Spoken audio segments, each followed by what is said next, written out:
നമസ്കാരം. ബീഹാർ തെരഞ്ഞെടുപ്പ് ഇങ്ങനെ ഉദ്വേഗം ജനിപ്പിച്ചുകൊണ്ട് മുന്നേറിക്കൊണ്ടിരിക്കുകയാണ്. രണ്ടാം ഘട്ടത്തിലേക്ക് കടക്കുകയാണ്. ആത്മവിശ്വാസം എല്ലാ മുന്നണികളും ബാഹ്യമായിട്ട് പ്രകടിപ്പിക്കുന്നുണ്ടെങ്കിലും ആത്മവിശ്വാസത്തിൻ്റെ ഒരു ചോർച്ച അവരുടെ ഉള്ളിൽ വളരെ പ്രകടമാണ്. ഈ പ്രകടമാകാനുള്ള ഒരു ഫാക്ടർ എന്ന് പറയുന്നത് പ്രശാന്ത് കിഷോർ എന്ന് പറയുന്ന സെഫോളജിസ്റ്റാണ്. സെഫോളജിസ്റ്റായിട്ടല്ല ഈ തെരഞ്ഞെടുപ്പിൽ അദ്ദേഹത്തിൻ്റെ അവതാരം, മറിച്ച് ഒരു പാർട്ടിയുടെ ജൻ സുരാജ് എന്ന് പറഞ്ഞാൽ ജനങ്ങളുടെ സൽഭരണം, സുരാജ് എന്ന് പറഞ്ഞാൽ സൽഭരണം, ആ സൽഭരണത്തിൻ്റെ ആ പാർട്ടിയുടെ, ആ പേരിലുള്ള പാർട്ടിയുടെ നായകനായിട്ടാണ്. പക്ഷേ അദ്ദേഹം മത്സരിക്കുന്നില്ല. അവിടെയാണ് അദ്ദേഹത്തിൻ്റെ ഒരു പോയിൻ്റ്. അദ്ദേഹം അവിടെ അദ്ദേഹത്തിൻ്റെ ജയിക്കാമായിരുന്ന ഒരു മണ്ഡലത്തിൽ അദ്ദേഹം സ്ഥാനാർത്ഥിയായിട്ട് നിൽക്കിയിരിക്കുന്നു. ജന്മനാട്ടിൽ ഭോജ്പുരി ഗായകനും നടനുമായ റിതേഷ് പാണ്ഡെയെ നിർത്തിക്കൊണ്ട് അദ്ദേഹത്തെ ജയിപ്പിക്കാൻ വേണ്ടിയാണ് ശ്രമിച്ചുകൊണ്ടിരിക്കുന്നത്. ഇവിടെ നമ്മൾ കാണേണ്ട കാര്യം, നമ്മുടെ ഈ പാർട്ടികളെയെല്ലാം ബാധിച്ചിരിക്കുന്ന ഒന്ന് പാർലമെൻ്ററി വ്യാമോഹം തന്നെയാണ്. കമ്മ്യൂണിസ്റ്റ് പാർട്ടികളെ ഇപ്പോൾ വല്ലാതെ ബാധിച്ചിട്ടുള്ളത് ആ പാർലമെൻ്ററി വ്യാമോഹം, അധികാരമോഹം. ഇതാണ് നമ്മളെ അഴിമതിയിലേക്കും മറ്റു കാര്യങ്ങളിലേക്കും ഒക്കെ രാജ്യത്തെ കാർന്നു നിന്നുകൊണ്ടിരിക്കുന്ന ക്യാൻസർ തന്നെയാണത്. അങ്ങനെയുള്ളൊരു പശ്ചാത്തലത്തിൽ ഇദ്ദേഹം ഉയർത്തുന്ന മുദ്രാവാക്യം എന്ന് പറയുന്നത് അധികാരമോഹമില്ലായ്മ, അതുപോലെ തന്നെ യുവാക്കൾക്ക് തൊഴിൽ. ബീഹാറിൻ്റെ ഏറ്റവും പ്രധാനപ്പെട്ട ആവശ്യങ്ങൾ അഴിമതിയില്ലായ്മ. ഈ മുദ്രാവാക്യങ്ങളാണ് പ്രധാനമായിട്ടും സുരാജ് എന്ന് പറയുന്ന വാക്കിൽ തന്നെ അതെല്ലാം ഉണ്ട്, ആ മൂന്നക്ഷരത്തിൽ. അപ്പോൾ ആ ഒരു പ്രശാന്ത് കിഷോറിൻ്റെ പ്രസക്തി എന്താണ് ബീഹാർ തെരഞ്ഞെടുപ്പ്?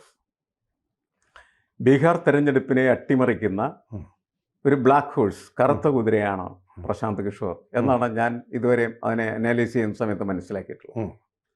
ഒരു പ്രത്യേക ഘട്ടത്തിൽ ഞാൻ വിലയിരുത്തിയിരുന്നപ്പോൾ എനിക്ക് തോന്നിയിരുന്നത് പ്രശാന്ത് കിഷോർ BJP സഹായിച്ചേക്കും, NDA സഹായിക്കുമെന്നാണ് ഞാൻ കരുതിയത്. കാരണം നല്ല രീതിയിൽ ജനക്കൂട്ടങ്ങളെ അദ്ദേഹത്തിന് ആകർഷിക്കാൻ കഴിഞ്ഞിരുന്നു. അങ്ങനെ സ്വാധീനിക്കാൻ കഴിഞ്ഞിരുന്ന ആ ആൾക്കൂട്ടത്തിൻ്റെ പ്രധാനപ്പെട്ട ഒരു സെഗ്മെന്റ് എന്ന് പറയുന്നത് ഭരണകൂടത്തിനോട് ഉള്ള എതിർപ്പ് പ്രകടമാക്കുന്നതായ ആളുകളായിരുന്നു. എന്നുവെച്ചാൽ ഭരണവിരുദ്ധ വികാരത്തിൻ്റെ ഒരു സെഗ്മെന്റ് പ്രശാന്ത് കിഷോർ അടിച്ചുകൊണ്ട് പോകും. അപ്പോൾ സ്വാഭാവികമായിട്ടും NDAക്ക് വിജയിക്കാനായിട്ടുള്ള സാധ്യത വർദ്ധിക്കും എന്നാണ് ഞാൻ കണക്കാക്കിയിരുന്നത്. പിന്നീട് ആ ട്രെൻഡ്, ആദ്യത്തെ ട്രെൻഡ് അതായിരുന്നു.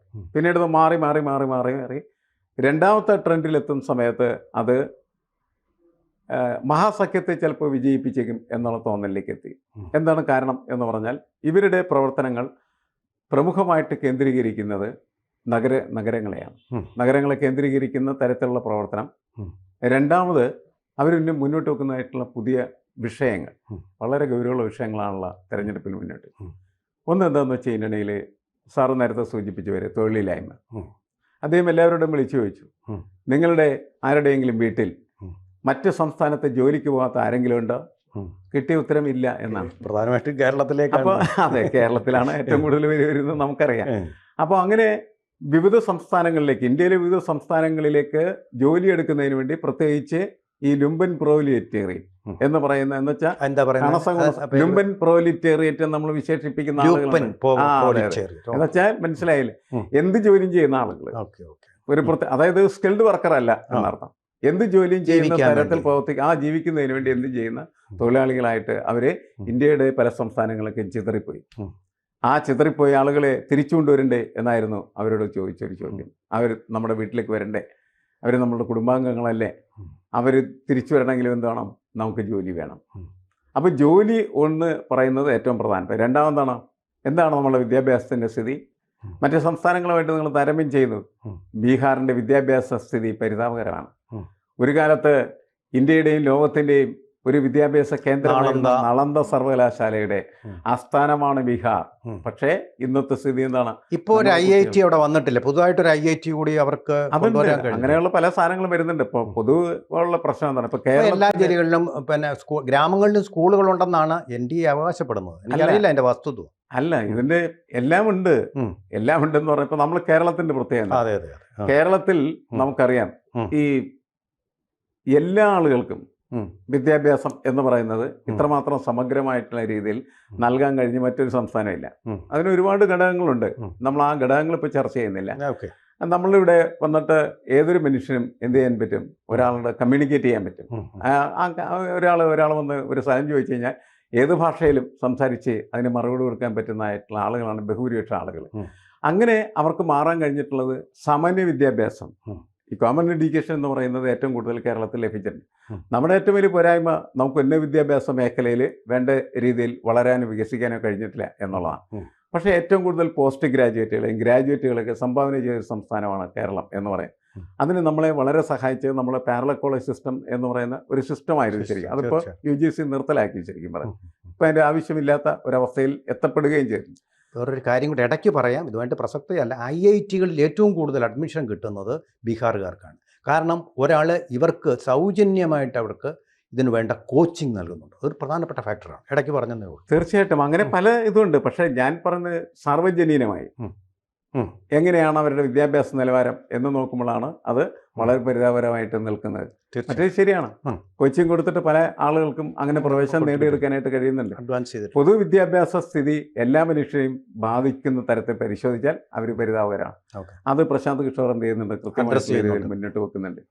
ഈ വിഷയങ്ങളെല്ലാം മുന്നോട്ട് വെച്ചുകൊണ്ടാണ് അദ്ദേഹം തെരഞ്ഞെടുപ്പിൻ്റെ ഇതുവരെയുള്ള തെരഞ്ഞെടുപ്പിൻ്റെ സ്വഭാവത്തെ അട്ടിമറിച്ച്. ബീഹാർ എന്ന് കേട്ടാൽ, തെരഞ്ഞെടുപ്പ് എന്ന് കേട്ടാൽ നമുക്ക് ഒറ്റ കാര്യമേ നമ്മുടെ തലക്കകത്ത് കയറുമായിരുന്നുള്ളൂ. അത് ജാതി രാഷ്ട്രീയമായിരുന്നു. യാദവ രാഷ്ട്രീയത്തിൻ്റെ ഒരു കേന്ദ്രമായിട്ടാണ് അത് നിലനിന്നിരുന്നത്. ആ രാഷ്ട്രീയമാണ് ലാലു പ്രസാദ് യാദവിനെയും കുടുംബത്തെയും ഒക്കെ അധികാരത്തിലേക്ക് കൊണ്ടുവന്നുള്ള കാര്യം നമുക്കറിയാം. അഴിമതിയും അതേപോലെ തന്നെ ജംഗിൾ രാജ് എന്നൊക്കെ ND വിശേഷിപ്പിക്കുന്ന സംഭവവികാസങ്ങളിലൊക്കെ പോകുന്നത് അങ്ങനെയാണ്. എന്നുവെച്ചാൽ 100 രൂപയ്ക്ക് ഒരാളെ കൊല്ലുന്നതിന് ഒരു മടിയില്ലാത്ത മനുഷ്യരുടെ ഒരു നാടായിട്ട് അത് ഒരു പ്രത്യേക ഘട്ടത്തിൽ മാറിയിരുന്നു എന്നുള്ളതാണ്.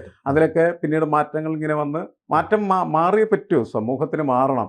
അല്ലാണ്ട് ബീഹാർ എന്നും പഴയ ജംഗിൾ ബീഹാറായിട്ടൊന്നും നടന്നിട്ട് കാര്യമൊന്നുമില്ല. ആ മാറ്റം വരുന്നതിൻ്റെ ഒരു വഴിയല്ലിയുടെ ഇപ്പോൾ സഞ്ചരിക്കുന്ന പ്രധാനപ്പെട്ട ഒരു വ്യക്തിയാണ്. ഇനി നമ്മൾ ഇദ്ദേഹം ജനിച്ച ആ ജില്ലാ മണ്ഡലം എന്ന് പറയുന്നത് തെക്ക് പടിഞ്ഞാറൻ ബീഹാറിലാണ്. സസറാം അറിയാമല്ലോ, ജഗജീവൻ റാം പതിവായി മത്സരിച്ച് ജയിച്ചിരുന്ന, അതിനുശേഷം മീരാകുമാർ അദ്ദേഹത്തിൻ്റെ മകള് പാർലമെൻറ്റ് സ്പീക്കറായിട്ടും ജയിച്ച ഒരു മണ്ഡലമാണ്. അപ്പം അവിടുത്തെ അവസ്ഥ വളരെ പിന്നാക്കമാണ്. അദ്ദേഹത്തിൻ്റെ അച്ഛൻ ശ്രീകാന്ത് പാണ്ഡെ ഒരു നല്ല കാര്യം ചെയ്തിട്ടുണ്ട്.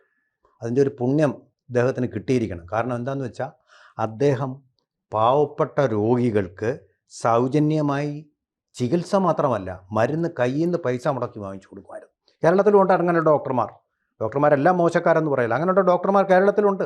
തീർച്ചയായിട്ടും ഇപ്പോഴും ഉണ്ട്. കുമാർ, ഞങ്ങളുടെ കോട്ടയത്തുള്ള ഒരു ഡോക്ടർ കുമാർ മരിച്ചുപോയി. അങ്ങനെ പലരും ഉണ്ട്, ഇപ്പോൾ ഓരോ ജില്ലകളിലും ഉണ്ടാവാം. പക്ഷെ ഞാൻ പറയുന്നത്, അപ്പോൾ തീർച്ചയായിട്ടും അങ്ങനെ സമൂഹത്തിന് വേണ്ടി നല്ല കാര്യങ്ങൾ ചെയ്തുകൊണ്ടൊരു പാരമ്പര്യം ആ കുടുംബത്തിന് തന്നെയുണ്ട്. പ്രശാന്ത് കിഷോറിന് എങ്ങനെയാണ് ഇവിടെ തെരഞ്ഞെടുപ്പിൽ മത്സരിക്കാനുള്ള ഒരു വരുമാനം കിട്ടിയതെന്നുള്ളത് എനിക്കറിയില്ല. സബോളജിസ്റ്റിന് അത്രയും വരുമാനം കിട്ടുമോ എന്നറിയില്ല. പക്ഷേ അദ്ദേഹത്തിൻ്റെ പാർട്ടിക്കാർ പറയുന്നത് ഓരോ സ്ഥാനാർത്ഥിയോടും 21,000 രൂപ വരെ വാങ്ങിച്ചിട്ടുണ്ടെന്ന്. പക്ഷേ അതുകൊണ്ടും പറ്റുമോ തെരഞ്ഞെടുപ്പിൻ്റെ ചെലവ് നിർവഹിക്കാൻ? 22,000 കാറുകളുണ്ട് പാർട്ടിക്ക്, 50,000 ബൈക്കുകളും പ്രചാരണത്തിനുണ്ട്. പറഞ്ഞതെന്താണെന്ന് വെച്ചാൽ, പെട്രോളും വാങ്ങിക്കണം. ആദ്യം പറഞ്ഞത് എന്താണെന്ന് വെച്ചാൽ, അദ്ദേഹത്തിന് കൺസൾട്ടൻസിയിലേക്ക് ഒക്കെ വഴി ലഭിച്ച ഏണ്ടും 98 കോടിയോളം രൂപ ഇതിനേക്ക് ചെലവഴിച്ചിട്ടുണ്ട്. പക്ഷെ അതും കൊണ്ടും അദ്ദേഹം നടത്തുന്നതായിട്ടുള്ള ചെലവുകൾ നമുക്ക് താങ്ങാൻ കഴിയുന്നതല്ല നമുക്കറിയാം. ഏതാണ്ട് 1000 കോടി രൂപയെങ്കിലും അതിനേക്കാൾ കൂടുതലായിട്ട് എന്ത് ഉണ്ടാക്കുന്നുണ്ട്. അത് ഇതുവരെ എന്നതിന് പലതരം വഴികളാണ്. നമ്മൾ അതിനെക്കുറിച്ച് ചർച്ച ചെയ്യാൻ പോയി കഴിഞ്ഞാൽ വീണ്ടും എത്തിച്ചേരാൻ പോകുന്ന അഴിമതി മേഖലയിലേക്ക് തന്നെ നോക്കൂ. അതിനകത്തുള്ളൊരു ഇവിടെ പ്രശാന്ത് കിഷോർ ഉയർത്തുന്ന പ്രധാനപ്പെട്ട ഒരു വിഷയം എന്ന് പറയുന്നത് അഴിമതി കൂടിയാണ്. ഇത് മാത്രമല്ല, അഴിമതിയാണ്. അഴിമതി എന്ന് പറയുന്നതാണ് ഇന്ന് ഏതൊരു സംസ്ഥാനത്തും പുതിയൊരു പാർട്ടിക്കോ പുതിയൊരു സംവിധാനത്തിനോ അധികാരത്തിലെത്താനായിട്ടുള്ള വഴി. കാരണം അഴിമതി കൊണ്ട് ആളുകൾ പൊറുതി കഴിഞ്ഞിരിക്കുകയാണ്. കള്ളന്മാരുടെ ലോകത്താണ് നമ്മൾ ജീവിച്ചുകൊണ്ടിരിക്കുന്നത്. കട്ടും മുടിച്ച് അങ്ങനെയാണ്. അപ്പൊ അങ്ങനെ നടക്കുന്ന ഒരു സമൂഹത്തിൽ അതിനെതിരെ പോരടിക്കുക, അതിനെതിരെ യുദ്ധം ചെയ്യുക, അതിനെതിരെ അണിനിരക്കുക എന്ന് പറഞ്ഞാൽ ആളുകളുടെ കയ്യടി തീർച്ചയായിട്ടും കിട്ടും. നമുക്കറിയാം അണ്ണേ ഹസാരയുടെ വലിയ സമരം, ആ സമരത്തിലൂടെ BJP യഥാർത്ഥത്തിൽ കാരണം എന്താണെന്ന് വെച്ച് കഴിഞ്ഞാൽ കോൺഗ്രസ് അത്രമാത്രം കട്ടുമുടിച്ച കാലമായിരുന്നു. അതുകൊണ്ടാണ് അവരെന്ത് ചെയ്യുന്നത്, അധികാരത്തിൽ നിന്ന് പുറത്തു പോകുന്നത്. അപ്പോൾ അഴിമതി എന്ന് പറയുന്നത് ഇന്ന് ഇക്കാലത്ത് ആർക്കും അധികാരത്തിലേക്ക് വരാനായിട്ടുള്ള ഒരു വഴിയായി മാറിക്കഴിഞ്ഞിരിക്കുകയാണ് ചെയ്യുന്നത്. കാരണം ഈ അഴിമതി എങ്ങനെയും തുടച്ചു മാറ്റുക എന്ന് പറയുന്നത് ജനങ്ങൾ അത് ആഗ്രഹിച്ചു. AAP പരാജയപ്പെട്ടു അതില് ആ മുദ്രാവാക്യം മുഴക്കെങ്കിലും അല്ല BJP കുറച്ചൊക്കെ തീർച്ചയായിട്ടും. വിജയിക്കുന്നുണ്ടെന്ന് തോന്നുന്നു. അല്ല, ആപ്പിന്റെ പ്രശ്നം എന്ന് വെച്ചാൽ ആപ്പ് ആദ്യത്തെ ആപ്പില് നല്ല രീതിയിൽ കാര്യങ്ങൾ ചെയ്താണ്. അവസാനം അവരും പുറത്താകുന്നത് അഴിമതിയുടെ അല്ല, അടിസ്ഥാനത്തിൽ. കള്ളിന്റെ കാര്യം കൂടെ ഉണ്ട്. കള്ളിന്റെ അതെ, അതിനകത്തൂടെ കൊള്ളലാഭം ഉണ്ടാക്കി കള്ള്. ഇത് പ്രശാന്ത് കിഷോറും പറയുന്ന ഇത് തന്നെ. കള്ള് തിരിച്ചു ഇപ്പം നിരോധിച്ചിരിക്കുകയാണ്, പനങ്കള്ള് വരെ നിരോധിച്ചിരിക്കുകയാണ്. പക്ഷേ അത് തിരിച്ചു കൊണ്ടുവരുമെന്ന് പറയുന്നുണ്ട്. പക്ഷേ യുവാക്കളുടെ ഒരു ഹരമായിട്ട് പ്രശാന്ത് കിഷോർ, കാരണം ഈ രാഷ്ട്രീയം മടുത്ത ആൾക്കാർക്ക് തോന്നുന്നുണ്ട് അവിടെ. അത് വലിയൊരു ഫാക്ടർ തന്നെയാണ്. തീർച്ചയായിട്ടും യുവാക്കളിൽ നല്ലൊരു വിഭാഗത്തിൻ്റെ വോട്ടുകൾ, അവർക്കിപ്പോൾ BJPക്കാണ് വോട്ട് ചെയ്തുകൊണ്ടിരിക്കുന്നത്, ഇങ്ങോട്ട് പോകും. എന്തായാലും ശരി, BJP ആണോ പിന്നെ അതോ RJD ആണോ എന്നറിയില്ല. പക്ഷേ എന്തായാലും ഒരു ഗെയിം ചേഞ്ചർ തന്നെയായിരിക്കും പ്രശാന്ത് കിഷോർ എന്ന് നമുക്ക്. അതെ, നമുക്കതുകൊണ്ട് ഞാൻ പറഞ്ഞല്ലോ, ഒന്നാമത്തെ ഘട്ടത്തിൽ അത് BJPയെ സഹായിക്കുന്നതാണ് തോന്നിയെങ്കിൽ, രണ്ടാമത്തെ ഘട്ടത്തിൽ മഹാസഖ്യത്തെ സഹായിക്കുന്നതാണെന്ന് തോന്നിയാൽ, മൂന്നാം ഘട്ടത്തിൽ രണ്ടിനെയും അടിച്ചു പൊളിക്കുന്നതാണെന്നുള്ള നിലയിലെത്തിയിരിക്കാൻ. അതുകൊണ്ട് ആർക്ക് എന്ത് സംഭവിക്കും എന്നുള്ളത് തിരഞ്ഞെടുപ്പ് കഴിഞ്ഞാൽ മാത്രമേ നമുക്ക് അടുത്ത ആഴ്ച നമുക്കറിയാം. അടുത്ത ആഴ്ച തന്നെ നമുക്കിതിൻ്റെ എങ്ങോട്ട് പോകും അതിൽ പ്രശാന്ത് കിഷോറിന്റെ പങ്ക് വളരെ നിർണായകമായിരിക്കും എന്നുള്ളതേ നമുക്കിപ്പോൾ പറഞ്ഞു. അല്ലെങ്കിൽ നാളെ അദ്ദേഹം അവിടെ ചിലപ്പോൾ അധികാരത്തിൽ വരും എന്നുള്ളത് തന്നെ നമുക്ക് ഉറപ്പിക്കാൻ പറ്റും. കൂടുതൽ വാർത്തകളും വിശേഷങ്ങളും നിങ്ങളിലേക്ക് എത്താൻ ABC മലയാളം സബ്സ്ക്രൈബ് ചെയ്യുക, ബെൽബട്ടനും അമർത്തുക.